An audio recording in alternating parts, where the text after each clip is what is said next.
to writing really early. I remember exactly when it was. I was 5 years old. I was in kindergarten, and I came from a family that was pretty poor, so we didn't have we didn't have much money at all. We didn't have a lot of luxuries, but I had to have a pair of rain boots for kindergarten, and my mother bought me a pair of red rubber galoshes. So I wore them off to school on a rainy day, and I came home at the end of the kindergarten day, and I had on the wrong red rubber boots, and I was incredibly distressed because this was a problem, and the boots had cost a lot of money. So my grandmother, who I was staying with, took me back to school, and we sorted out the mixed up boots, and I was so distraught, crying, and so stressed about it that my kindergarten teacher, the wonderful Mrs. Kaufman, looked down at me and she said, "Well, why don't you write a story about this, and why don't you call it The Mixed Up Boots?" So literally that was like my introduction to writing. So I went home. I couldn't write, I couldn't read. This was back in the 1950s when kids in kindergarten didn't have any of those skills.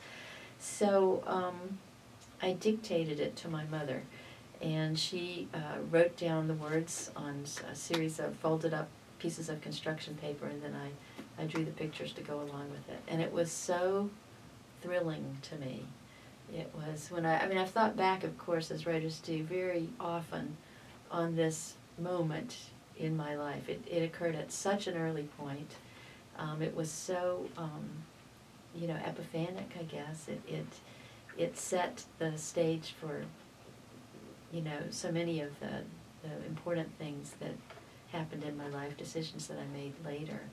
But all I can really remember about it was the absolute thrill of having something in my head, these amorphous stories or feelings, translated, made clear and orderly, and calm on the page. It was a wonderful moment, and I guess I just wanted to always do that and always have that. I was particularly attached to my grandmother, my father's mother. Spent a lot of time with her. We lived with her for a while, actually, in Richmond, Virginia. And she was a great storyteller. So she was probably the family member who was the greatest conveyance or connector for me with my Southern lineage. I can, even right now at this moment, I can hear her voice, which was very Southern, and all these, the accents and the way that Southerners bend their vowels and elongate certain vowel sounds and nip off the ends of things, and just sort of really build up the narrative lines of a story, fill in all the background, tell all kinds of details. I really loved that about my grandmother and about the many people I lived among who were like that without realizing I liked it for a long time. So yeah, vitally important, because I write really narrative poetry that takes a speaking voice as its model. I think I was saying in class the other day that one of my sort of prime, really archetypal memories of early life is comes from Sunday evenings in my very early childhood, where my entire family would convene at my grandmother's little double shotgun cottage in Richmond, Virginia. It would be after the meal. She would have made this big Southern meal. Everyone would have eaten, and all the grown-ups would be sitting sort of in a circle talking and smoking their cigarettes, and my brother and I would be put to bed in this adjacent bedroom that opened right onto the room where they were. We would be in the dark and they'd be in the light. And it'd be that one of those delicious moments that you really can't replicate in later life from childhood, where everything is just perfect. Your tummy is full, you're lying in a soft bed, you're not too hot, you're not too cold. Every single person you love in the world is right there within reach. And in this case, I could hear them talking, and I had this kind of sense of them as being in this other atmosphere that was lit. We were in the dark looking into that light room, and I was drifting off to sleep. And I think that it's a kind of a state of reverie, and I think that sort of experience of reverie and my deep enjoyment of it, and the sort of emotional security that I felt every time I had the opportunity to experience that, that's something that comes back to me in literally in the process of writing poems. I think I try to re-enter that, to re-experience that, and to find that kind of, you know, joyous pleasure in voices, and then trying to replicate those voices. I think of myself as having this sort of magpie mind or magpie imagination. For many years I despaired of this, and I thought, I'm not a real writer, I'm not a serious writer if I don't have these set hours and a set schedule.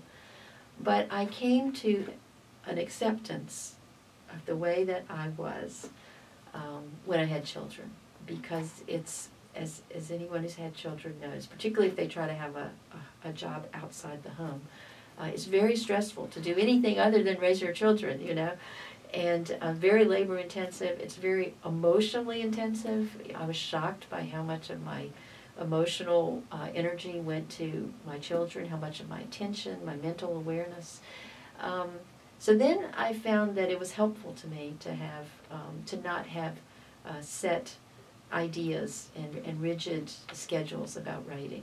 I always have carried around notebooks and little notepads. I keep them everywhere, next to my bed, on my purse, on my, you know, in the minivan, in the years I was driving a minivan, carrying kids around, next to the changing table, so that I could, in my magpie way, write down anything that occurred to me. And then when I would happen to have a longer period and a more concentrated period, I could go back then at the computer by then and begin trying to come up with drafts of poems. Say also that having come out of the women's movement of the 1970s and then become an English professor where I often taught women's studies or feminist approaches to literature and to, you know, thinking about women's lives, that was very helpful to me, because I later on came to realize that a good number of the, at least male writers I knew, who were able to have these kind of schedules, were only able to have these kinds of schedules because there was someone else taking care of a lot of things, almost always a female, you know, their wife or their girlfriend.